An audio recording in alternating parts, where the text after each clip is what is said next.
DElEd second semester SCERT UP online classes में आप सभी का स्वागत है। मैं शुभ्रांशु कुमार उपाध्याय, सलाहकार एससीईआरटी। आज हम लोग सोशल स्टडीज में विषय जो है भूगोल के अंतर्गत आर्द्रता और वर्षा पे चर्चा करेंगे।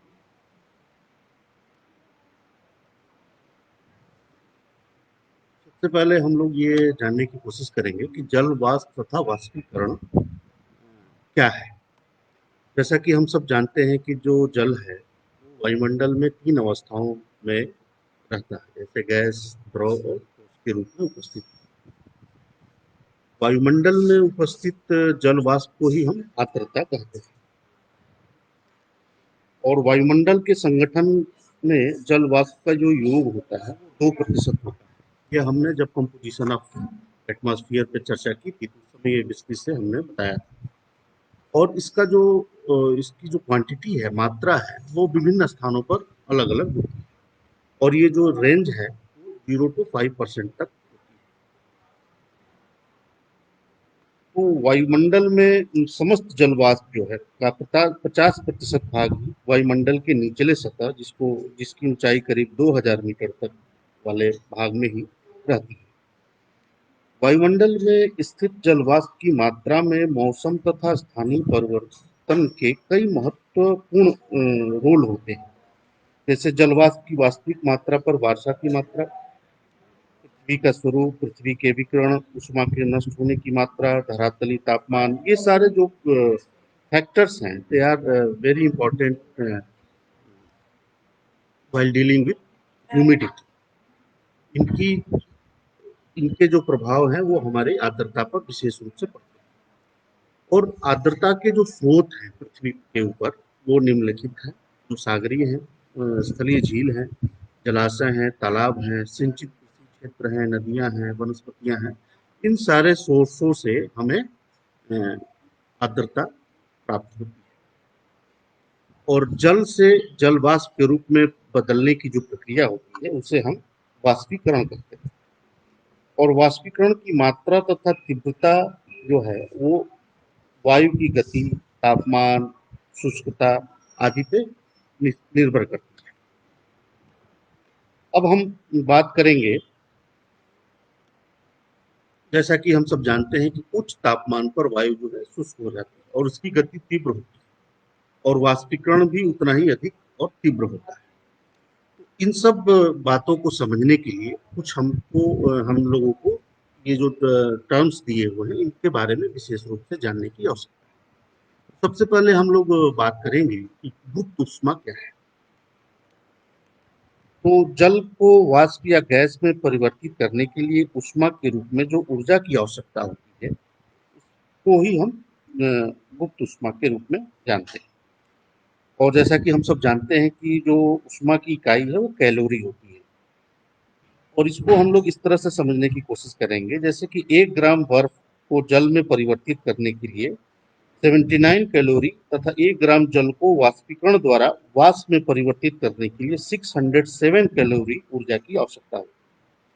तो इस उदाहरण से ये बात स्पष्ट हो गई है कि हिम से जल तथा जल से वाष्प में स्थित ऊर्जा जो पोटेंशियल एनर्जी है वो अधिक होती है।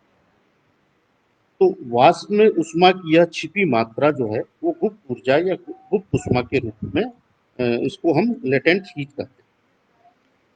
और इसको हम अपने डेली लाइफ में भी बहुत सारे उदाहरणों से समझ सकते हैं। जैसे एक उदाहरण के रूप में मैं ये बात बताना चाहूँगा कि जल से जैसे हम लोग स्नान करते हैं तो स्नान करने के बाद हमें ठंडक महसूस होती है। वो ये ऐसा क्यों होता है? क्योंकि शरीर का जो कुछ ताप है वो जल को वाष्प बनाने में खर्च हो जाता है। और गर्मियों में हमें जो पसीना होता है, जैसे आजकल गर्मी का मौसम है, तो हम लोग इस बात को बहुत आसानी से अनुभव कर सकते हैं कि जब गर्मी के मौसम में शरीर से पसीना निकलने पर और पंखे के नीचे हम लोग आते हैं या खुली हवा में आते हैं तो हम ठंडक महसूस होती है। और इसी तरह से आजकल हम लोग सैनिटाइजर से अपने हाथ को जब धो रहे होते हैं तो स्प्रिट की बूंदों को रखने पर शीतलता का आभास होता होगा, क्योंकि जब ताप के कारण स्प्रिट जो शरीर का हाथ का जो तापमान है उसके कारण स्प्रिट का वाष्पीकरण हो जाता है। इस तरह से वाष्पीकरण द्वारा वाष्प बनने के समय ऊष्मा खर्च होती है, परंतु संघनन के द्वारा वाष्प जल में परिवर्तित होने से ऊष्मा मुक्त। तो इस मुक्त ऊष्मा को हम लेटेंट हीट ऑफ कंडेंसेशन कहते हैं। अब हम बात करेंगे विस्तृत रूप से आर्द्रता क्या है। आर्द्रता के ऊपर जैसा कि हम सब जानते हैं कि वायु में स्थित जल का गैसीय रूप, जिसे हम वाष्प कहते हैं, वाष्प ही वायुमंडल की आर्द्रता या नमी होती है। यह आर्द्रता पृथ्वी से वाष्पीकरण के विभिन्न रूपों से वायुमंडल में पहुंचती है। आर्द्रता का जलवायु विज्ञान में सर्वाधिक महत्व होता है, और आर्द्रता से बहुत सारी चीजें जो जलवायु है, जो हमारी बहुत सारी क्रियाएं संक्रियाएं हैं, वो एक दूसरे से जुड़ी हुई हैं। जैसे कि हम रेनफॉल की बात करें, प्रेसिपिटेशन की बात करें, तो विभिन्न रूप से वायुमंडलीय जो तूफान है, विक्षोभ है, चक्रवात है आदि, ये सब जो घटनाएं हमारे हम जिन घटनाओं को सुनते हैं या देखते हैं, इसमें जो ह्यूमिडिटी का जो है बहुत विशेष महत्वपूर्ण रोल है। अब इस बात को समझने के लिए हमें दो तीन पॉइंट्स जो हमने यहाँ पे लिखा हुआ है कि वायुमंडल की आर्द्रता का सामर्थ्य क्या है, फिर एब्सोल्यूट ह्यूमिडिटी, सापेक्षिक आर्द्रता, इन सब ये जो टर्म्स हैं, ये जो इनको हमको विशेष रूप से जानने की आवश्यकता है। तो सबसे पहले वायुमंडल की आर्द्रता सामर्थ्य के बारे में हम बात करें। जैसे किसी निश्चित तापमान पर वायु में निश्चित आयतन पर अधिकतम नमी धारण करने की क्षमता को ही हम आर्द्रता सामर्थ्य कहते हैं। वायु का तापमान जितना ही अधिक होगा, नमी धारण करने की क्षमता उतनी ही अधिक होगी। इसको हम जो शीतकाल की अपेक्षा ग्रीष्म काल में तथा रात्रि की अपेक्षा दिन में वायु की आर्द्रता सामर्थ्य अधिक, और वायु की आर्द्रता सामर्थ्य पर स्थल तथा जल के विस्तार तथा पवन गति का भी प्रभाव होता है। सागरीय भागों, सागरीय तटीय भागों पर महाद्वीपीय आंतरिक भागों की अपेक्षा आर्द्रता अधिक पाई जाती है। अब हम बात करेंगे कि ये जो निरपेक्ष आर्द्रता क्या है, एब्सोल्यूट ह्यूमिडिटी। तो वायु के निश्चित आयतन पर उसमें उपस्थित कुल नमी की मात्रा को हम एब्सोल्यूट ह्यूमिडिटी।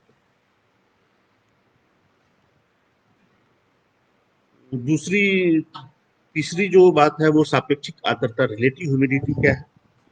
किसी निश्चित तापमान पर निश्चित आयतन वाली हवा की आर्द्रता तथा उसमें मौजूद आर्द्रता की वास्तविक मात्रा जो है वो निरपेक्ष, रिलेटिव ह्यूमिडिटी। इसको हम लोग इस फार्मूले के तहत निकाला जाता है। सापेक्षिक आर्द्रता जो है वो निरपेक्ष आर्द्रता को हम अगर आर्द्रता सामर्थ्य से डिवाइड कर दें और 100 से मल्टीप्लाई कर दें, तो सापेक्षिक आर्द्रता का परसेंटेज हमें निकल जाता है। और इसको ये ऐसे समझिए कि यदि तापमान तथा वायु की आर्द्रता सामर्थ्य में ये सीधा संबंध होता है। तापमान के बढ़ने पर सामर्थ्य बढ़ती है तथा घटने पर घटती है। तो तापमान एवं सापेक्षिक आर्द्रता में विपरीत संबंध होता है, अर्थात तापमान बढ़ने पर सापेक्षिक आर्द्रता कम हो जाती है तथा घटने पर बढ़ने लगती है, क्योंकि निरपेक्ष आर्द्रता तो स्थिर रहती है, जबकि सामर्थ्य में अंतर आता रहता है। इसको आप ऐसे भी समझिए, जैसे जब सापेक्षिक आर्द्रता 100% हो जाती है, अर्थात निश्चित तापमान पर आर्द्रता सामर्थ्य तथा निरपेक्ष आर्द्रता के समान होने पर, तो वायु जो है सैचुरेट हो जाती है। और संतृप्त सापेक्षिक आर्द्रता में परिवर्तन जो होते हैं वो दो तरह से होते हैं। या तो हम निरपेक्ष आर्द्रता की मात्रा बढ़ा दें या तापमान को घटा दें। उदाहरण के लिए अगर 50 डिग्री फ़ारेनहाइट तापमान पर एक घन फुट वायु की आर्द्रता सामर्थ्य 4.1 ग्रेन है तथा निरपेक्ष आर्द्रता 1.9 ग्रेन है, ह्यूमिडिटी को की यूनिट्स जो है वो ग्रेन होती है, तो सापेक्षिक आर्द्रता जो है 46% हो जाएगी। यदि इस वायु का तापमान घटाकर 40 डिग्री फ़ारेनहाइट कर दिया जाए तो सामर्थ्य 2.1 ग्रेन रह जाएगी और सापेक्षिक आर्द्रता बढ़कर 65% हो जाएगी। इस फार्मूले के तहत हम स्पष्ट रूप से ये जान सकते हैं कि सापेक्षिक आर्द्रता का किसके साथ क्या क्या रिलेशन। अब जो एक महत्वपूर्ण बात यहाँ पे ये है कि हम सापेक्षिक आर्द्रता के महत्व के बारे में जानना बहुत जरूरी है। सापेक्षिक आर्द्रता का जलवायु में अधिक महत्व होता है। और इसकी मात्रा जो है वर्षा की मात्रा पर वर्षा की संभावना होती है। अगर इसका प्रतिशत ऊंचा है तो वर्षा की संभावना तथा कम प्रतिशत पर शुष्क और मौसम की भविष्यवाणी की जाती है। जो मौसम की भविष्यवाणी की जाती है कि कितनी बारिश होगी, तो जो मौसम वैज्ञानिक होते हैं वो रिलेटिव ह्यूमिडिटी जो होती है, सापेक्षिक आर्द्रता के अनुसार ही हम वो वेदर फोरकास्ट के समय रेनफॉल कितना होगा, क्या होगा, इसके बारे में हमको बताया जाता है। अब हम इसका जो सापेक्षिक आर्द्रता जो है उसका जो डिस्ट्रीब्यूशन भी बहुत महत्वपूर्ण है। अलग अलग पृथ्वी के अलग अलग स्थानों पर सापेक्षिक आर्द्रता जो है अलग अलग होती है। अब इसका जो वितरण है इसको समझने के लिए हमें धरातल पर सापेक्षिक आर्द्रता का जो क्षैतिज वितरण है वो भूमध्य रेखीय प्रदेशों में अधिकतम सापेक्षिक आर्द्रता होती है। अगर 30 डिग्री उत्तर और दक्षिण अक्षांश के पास यह न्यून हो जाती है तथा उच्च अक्षांशों पर पुनः बढ़ने लगती है और ध्रुवों की ओर पुनः घटने लगती है। तो सूर्य उत्तरायण तथा दक्षिणायन होने के साथ साथ और निम्न सापेक्षिक आर्द्रता मंडल में भी क्रमशः उत्तर दक्षिण की ओर खिसकाव होता रहता है। तो सापेक्षिक आर्द्रता के मौसमी वितरण पर अक्षांशों का भी बहुत अधिक प्रभाव देखने को मिलता है। और सापेक्षिक आर्द्रता जो होती है वो सुबह के समय अधिकतम और सायंकाल के समय न्यूनतम होती है। उसके बाद जो चौथा जो आर्द्रता है ह्यूमिडिटी के में, वो चौथा जो पॉइंट है वो विशिष्ट आर्द्रता है, स्पेसिफिक ह्यूमिडिटी। इसको भी जानना बहुत महत्वपूर्ण है। इसको समझने के लिए हम इस तरह से समझने की कोशिश करेंगे कि यदि हम 1 किलोग्राम ह्यूमिड एयर को आर्द्र वायु में मौजूद जो है वो ग्राम इकाई में जल वाष्प के सकल द्रव्यमान को विशिष्ट आर्द्रता कहते हैं। तापमान या वायुदाब में परिवर्तन पर का विशिष्ट आर्द्रता पर कोई प्रभाव नहीं होता क्योंकि इसे वेट की इकाई में नापा जाता है। ये बात यहाँ जानना बहुत जरूरी है। और विशिष्ट आर्द्रता एवं वाष्प दाब में सीधा संबंध होता है। अर्थात यदि वाष्प दाब में वृद्धि होती है, वेपर प्रेशर में अगर वृद्धि करते हैं तो विशिष्ट आर्द्रता में भी वृद्धि होती है। इन दोनों के बीच जो रिलेशन है वो डायरेक्ट प्रोपोर्शन का होता है तथा वाष्प दाब में कमी होने पर विशिष्ट आर्द्रता में भी कमी होती है। अब जो एक महत्वपूर्ण बात यह है कि विशिष्ट आर्द्रता एवं वायु दाब में विलोम का संबंध होता है। एयर प्रेशर और स्पेसिफिक ह्यूमिडिटी में इनवर्स रिलेशन होता है। अर्थात वायु दाब में वृद्धि होने पर विशिष्ट आर्द्रता में कमी होगी और वायु दाब में कमी होने पर विशिष्ट आर्द्रता में वृद्धि होगी। तो vapour pressure and air pressure के साथ इसका जो क्या रिलेशन है स्पेसिफिक ह्यूमिडिटी में, ये बात जानना बहुत जरूरी है। अब हम बात करेंगे कि संघनन और उसके स्वरूप पे, कि संघनन तो और उसके स्वरूप क्या है। जैसे कि हम लोग जानते हैं कि जल के गैसीय रूप जो है वाटर वेपर का जल में ठोस जल में ठोस और या तरल में रूपांतरण ही संघनन कहलाता है। इस तरह संघनन जो है वाष्पीकरण का विलोम होता है। संघनन क्रिया वायुमंडल में स्थित सापेक्षिक आर्द्रता की मात्रा पर निर्भर करती है। जब हवा में सापेक्षिक आर्द्रता 100% हो जाती है उस हवा को हम सेचुरेटेड एयर कहते हैं। तो सेचुरेटेड एयर क्या है, इसको समझिए कि जब हवा में सापेक्षिक आर्द्रता जो रिलेटिव ह्यूमिडिटी जो है 100% हो जाती है तो वो हवा जो है सेचुरेट हो जाती है। और सेचुरेटेड एयर का बहुत बड़ा महत्वपूर्ण रोल होता है बादलों के निर्माण में। इसको हम लोग और डिटेल से समझेंगे। तो इसको हवा को संतृप्त करने के लिए जो दो उपाय किए जा सकते हैं। अब हवा को सेचुरेट करने के दो तरह से हम सेचुरेट किया, या तो हवा को निश्चित तापमान पर आर्द्रता को बढ़ाकर निरपेक्ष आर्द्रता को आर्द्रता सामर्थ्य के बराबर कर दिया जाए, और दूसरा यह तापमान को तब तक घटाया जाए जब तक निरपेक्ष आर्द्रता जो है वो आर्द्रता सामर्थ्य के समान हो जाए। और इसके जो परिणाम स्वरूप क्या होगा कि 100% सापेक्षिक आर्द्रता होने पर वायु संतृप्त हो जाती है और संघनन प्रारंभ हो जाता है। तो जब ये जिस टेम्परेचर पे ये कंडेंसेशन स्टार्ट होना हो, मतलब एयर जब सेचुरेट हो गई और कंडेंसेशन की प्रोसेस स्टार्ट होने लगता है, उसको जो है तो जिस तापमान पर होता है उसको हम ड्यू पॉइंट कहते हैं। तो ये बहुत महत्वपूर्ण बात है यहाँ पे जानना कि कंडेंसेशन जो जब स्टार्ट होता है तो जिस तापमान पर होता है उसे हम ड्यू पॉइंट कहते हैं, ओसांक या ओस बिंदु कहते हैं। संतृप्तावस्था के बाद जब वायु को ठंडा करने पर संघनन प्रारंभ हो जाता है, अर्थात जो है 100% सापेक्षिक आर्द्रता के बाद अतिरिक्त आर्द्रता का संघनन हो जाता है।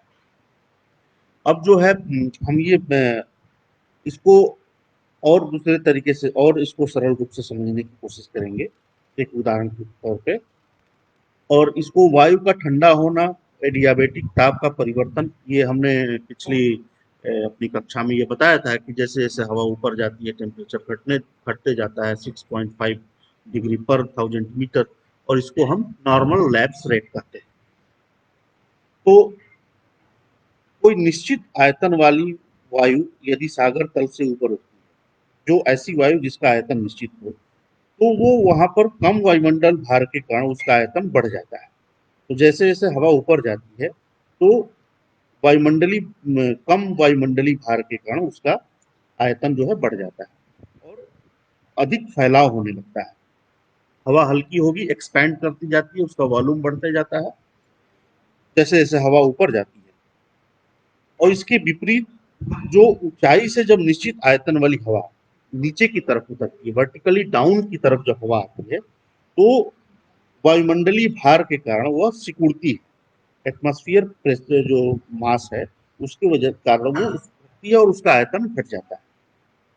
इस तरह से जो वायु के ऊर्ध्वाधर रूप वर्टिकल और नीचे आ जाने के कारण जो अतिरिक्त उष्मा के जो होती है, जैसे जैसे इस तरह से जो वायु है ऊर्ध्वाधर रूप में ऊपर या नीचे जाने के कारण बिना अतिरिक्त उष्मा के मिलाए तापमान में जो परिवर्तन आ जाता है, उस वायु के अंतर क्रिया जो फैलती है, सिकुड़ती है, इस जो ये जो परिवर्तन होता है उसको हम एडियाबेटिक चेंज कहते हैं, ऊष्म परिवर्तन कहते हैं, या एडियाबेटिक परिवर्तन के रूप में हम उसको जानते हैं।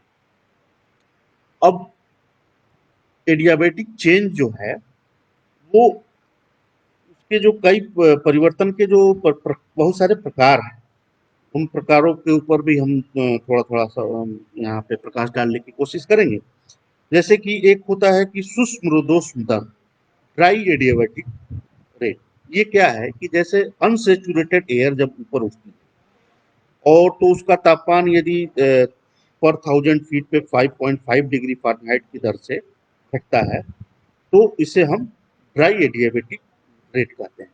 तो जो ऊपर जाने के बाद जो तापमान के घटने की जो दर है वायुतन के सापेक्ष वायु का, जो अनसेचुरेटेड एयर है, एक उसको हम ड्राई एडियाबेटिक रेट कहते हैं। तो इस बात से ये स्पष्ट है कि जब सामान्य ताप पतन दर से अधिक है, जो ड्राई एडियाबेटिक लैप्स रेट है, यहाँ पे आप देखें तो वो जो नॉर्मल लैप्स रेट से इसकी मात्रा घटने की बहुत ज्यादा है। तो अधिक ऊंचाई पर जाने पर जो वायु जो है सेचुरेट हो जाती है और संघनन की प्रक्रिया प्रारंभ होती है। जब ड्यू पॉइंट अटेन हो जाता है सेचुरेटेड एयर के पास, तो संघनन की गुप्त उष्मा जो है वायु में मिल जाती है। तो जिस प्रकार उठती वायु को ठंडा होने की दर कम हो जाती है और यह प्रति 1000 फीट 6 डिग्री प्रति सेंटीग्रेड प्रति 1000 मीटर की दर से संपन्न होती है। इसे हम आर्द्र रुद्धोष्म दर भी कहते हैं। अब हम बात करेंगे कि जो कोहरा, हम सब इस बात से कोहरे से परिचित हैं। हम लोग ठंडे के दिनों में या पहाड़ों पर जब जाते हैं गर्मियों के दिनों में, तो कोहरा से हमारा सामना होता है। कोहरे से बहुत सारी हमारे जो सामाजिक जीवन की दिनचर्या की चीजें हैं वो बहुत ज्यादा जुड़ी हुई हैं। जैसे कि हम देखते हैं कि ट्रेनों का लेट होना, हवाई जहाज के परिचालन में बाधा होती है, आपकी विजिबिलिटी जो रोड ट्रांसपोर्टेशन में भी हमारी विजिबिलिटी कम होने की वजह से बहुत सारे एक्सीडेंट्स भी होते हैं। और इसके पर क्या प्रभाव है इस पे हम चर्चा करेंगे। तो कोहरा क्या है, इसको समझने के लिए आपको ये बात जानना जरूरी है कि जो लघु जल शिखर से परिपूर्ण कोहरा एक बादल की तरह होता है, जो सामान्य बादलों के विपरीत धरातल के समीप में पाया जाता है और धरातल की अदृश्यता के लिए जिम्मेदार होता है। तो धरातल के पास जब नम वायु का तापमान, धरातल के पास जब नम वायु जो होती है, जो वेट एयर है, उसका जो तापमान ड्यू पॉइंट के पे पहुंच जाता है, तो हवा ठंडी हो जाती है और संघनन के कारण जो है जल वाष्प जो है वायुमंडल में व्याप्त धूल कण, धूम्र आदि के चारों तरफ एकत्रित होकर छोटे छोटे जल शिखरों में बदल जाता है, जो कि हल्का होने के कारण वायु में लटके रहते हैं और उनका एकत्रित समूह जो है धुएं के बादल के समान दिखाई पड़ने लगता है। तो हवा के साथ बादलों के समान कोहरा भी उड़ता रहता है। आप इस बात को आसानी से देखे भी होंगे कि कोहरा जो है हवा के साथ कैसे बहते रहता है। तो अब जो है अधिक घना कोहरे होने से अदृश्यता बढ़ जाती है और अंधेरा छा जाता है और वृष्टि न होने पर भी कोहरा में चलने वो कपड़े आदि जो हम अगर कोहरे में चलते हैं तो हमारे जो कपड़े हैं वो भीग जाते हैं। तो दो इसको हम कुहासा कहते हैं, मिस्ट कहते हैं। कोहरा के लिए दो कारकों का होना आवश्यक है। या तो निश्चित तापमान पर वायु में नमी की मात्रा बढ़ा दी जाए, जैसा कि गर्म और ठंडी हवाओं के मिलने पर होता है, या निश्चित नमी वाली हवा का तापमान कम कर दिया जाए। तो जैसा कि तापमान के प्रतिलोमन के समय होता है कि कोहरा प्राय हम लोग नोटिस भी करते हैं कि कोहरा प्राय सुबह रहता है और सुबह के समय जो है टेम्परेचर इन्वर्जन की घटना जो होती है वो होती रहती है और ये दोपहर तक रहना, कई कई क्षेत्रों में, कई एरियाज में हम ये भी देखते हैं कि फिर नून तक ये कोहरा जो है छाया रहता है।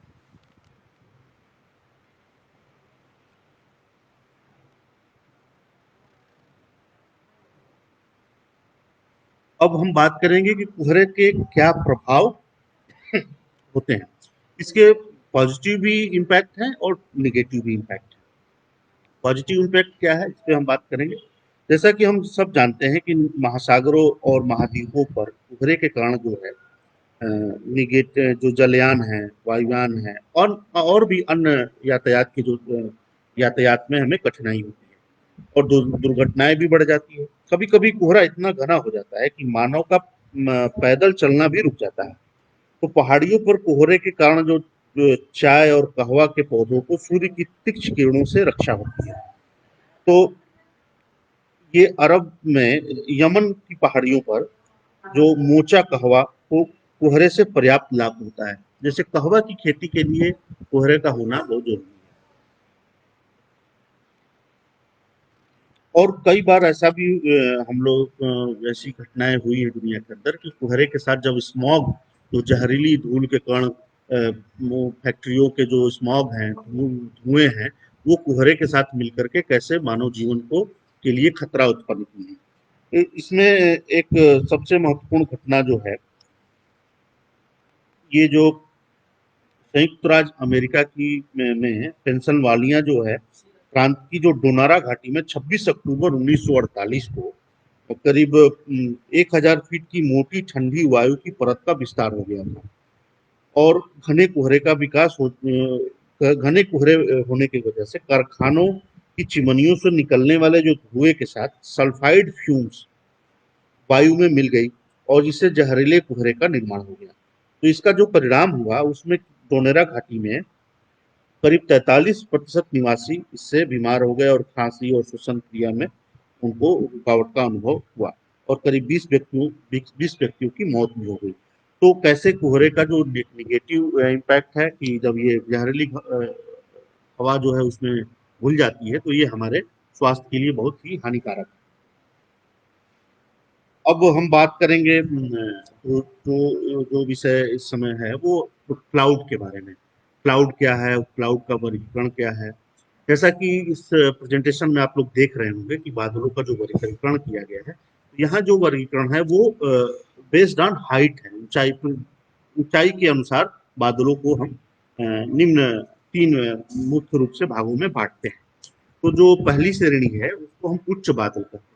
तो जिसकी ऊंचाई जो है करीब 6000 से 20,000 की मीटर तक होती है। तो उच्च बादल वाले में 3 प्रमुख बादल पाए जाते हैं। जो पहली है पच्छाब बादल, जिसको सीरस क्लाउड कहते हैं। दूसरी जो है पच्छाब स्तरी बादल, और तीसरा जो है पच्छाब कपासी बादल। तो इन बादलों का क्या महत्व है, इनका निर्माण कैसे होता है, इनका महत्व क्या है, इस पर हम विस्तृत रूप से चर्चा करेंगे। दूसरी जो बादल है वो ऊंचाई के अनुसार, जो मध्यम ऊंचाई के जो बादल है, इनकी ऊंचाई जो है 2500 से 6000 मीटर के बीच के ऊंचाई तक जो होती है, उनको मध्यम ऊंचाई के बादल कहते हैं। इसमें मुख्य रूप से दो बादल होती है। इसको हम पहली बादल जो है उच्च स्तरीय बादल, एल्टो स्टेटस क्लाउड के नाम से जानते हैं, और दूसरी जो है वो उच्च कपासी बादल, एल्टो क्यूमुलस क्लाउड। तो तीसरी जो बादल है निम्न बादल, जिसको 2500 मीटर की ऊंचाई तक ये पाए जाते हैं, इसमें जो है वो चार प्रमुख रूप से जो बादल है, पांच करीब करीब बादल हैं। जो पहली जो इसमें है वो स्तरीय कपासी बादल है, स्ट्रेटोक्यूमुलस। इन सारी बादलों का जो क्रम है वो बेस्ड ऑन हाइट है। तो स्तरीय कपासी बादल, उसके बाद स्तरीय बादल, वर्षा स्तरीय बादल, निम्बो स्टेटस क्लाउड, कपासी बादल, कपासी वर्षा बादल। तो इनके बारे में हम विशेष रूप से यहाँ पे हम जानने की कोशिश करेंगे।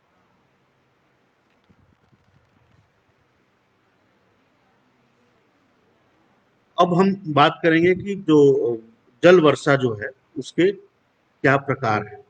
जैसा कि हम सब जानते हैं कि जो वर्षा के प्रकार हैं वो तीन प्रमुख रूप से हैं। पहली उसमें जो है वो संवहनी वर्षा है, जिसको हम कन्वेंशनल रेनफॉल कहते हैं। दूसरा जो है वो पर्वतीय जल वर्षा है, ओरोग्राफिक रेनफॉल। और तीसरा जो है वो चक्रवाती जल वर्षा है। अब इन क्या है, इसको हम डिटेल में यहाँ पे आपसे बात करेंगे।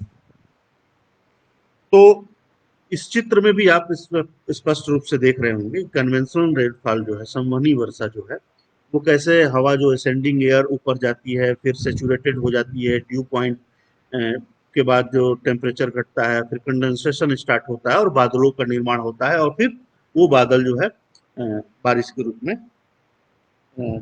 पानी जो है धरती पे गिरने लगता है। तो इसको जो है दिन में, ये पूरा जो प्रोसेस है वो ड्यू टू टेम्परेचर होता है, तापमान की वजह से ये सारा प्रक्रिया होती है। तापमान का बहुत बड़ा महत्वपूर्ण रोल है। जैसा कि हम जानते हैं कि दिन में अत्यधिक उष्मा के कारण जो है धरातल गर्म हो जाता है, और जिस कारण जो है वायु गर्म होकर के फैलती है, ऊपर उठती है, जिससे हम ड्राई एडियाबैटिक रेट से वो होती है। फिर संघनन की गुप्त उष्मा मिल जाती है, जिससे वायु पुनः ऊपर उठने लगती है, और अंततः उस सीमा तक पहुंच जाती है जहां पे वो सेचुरेशन हो जाता है, ड्यू पॉइंट हो जाता है। और इस स्थिति में जो उस सीमा पे पहुंच जाती है, और तो वहां पे जो वायु का तापमान जो है इसके बराबर हो जाता है, और इस अवस्था में संघनन के बाद जो है कि कपासी वर्षा मेघ जो है, क्यूमुलो निम्बुलस बादल का निर्माण होता है, तथा तीव्र वर्षा प्रारंभ हो जाती है। और इसकी जो वर्षा की जो कैरेक्टरिस्टिक्स हैं वो ये है कि जो वर्षा जो है बिजली की चमक और बादलों की गरज के साथ होती है। तो इस तरह से जो संवहनी वर्षा जो है मुख्य रूप से जो भूमध्य रेखीय भाग होते हैं, जो पृथ्वी पे इक्वेटर वाले जो रीजन है, वहां पे ये प्रमुख रूप से होती है। और इस तरह की वर्षा जो है जहां पर दिन में दोपहर का धरातल का जो तापमान गर्म होता है और हवाएं उठने लगती हैं, और 2 से 3 बजे के करीब शाम में बादल छा जाते हैं और पूर्ण अंधेरा छा जाता है, और कुछ क्षणों में घनघोर वृष्टि होने लगती है। तो भूमध्य रेखीय भागों में इस तरह की वर्षा वर्ष के गर्म मौसम तथा दिन के समय में होती है। वर्षा रोज नियमित रूप से होती है। संवहनी वर्षा के अल्पकालिक और तीव्र होने के कारण अधिकांश जल नदियां द्वारा सागर में अधिकांश जल जो है नदियों द्वारा सागर में चला जाता है, और भूमि क्षरण तथा अपरदन अधिक होने लगते हैं। तो समशीतोष्ण भागों में भी संवहनी वर्षा होती है, परंतु यहाँ पर मूसलाधार रूप में न होकर सामान्य रूप में होती है, जिस कारण अधिकांश जल मिट्टियों में समाविष्ट हो जाता है। और यहाँ पर वर्षा गर्मियों में होती है। उष्ण रेगिस्तान में भी संवहनी वर्षा होती है, परंतु वायु में आर्द्रता की कमी के कारण इसे अधिक ऊंचाई तक जाना होता है। तो इन भागों में वर्षा नियमित न होकर के आकस्मिक रूप से होती है। और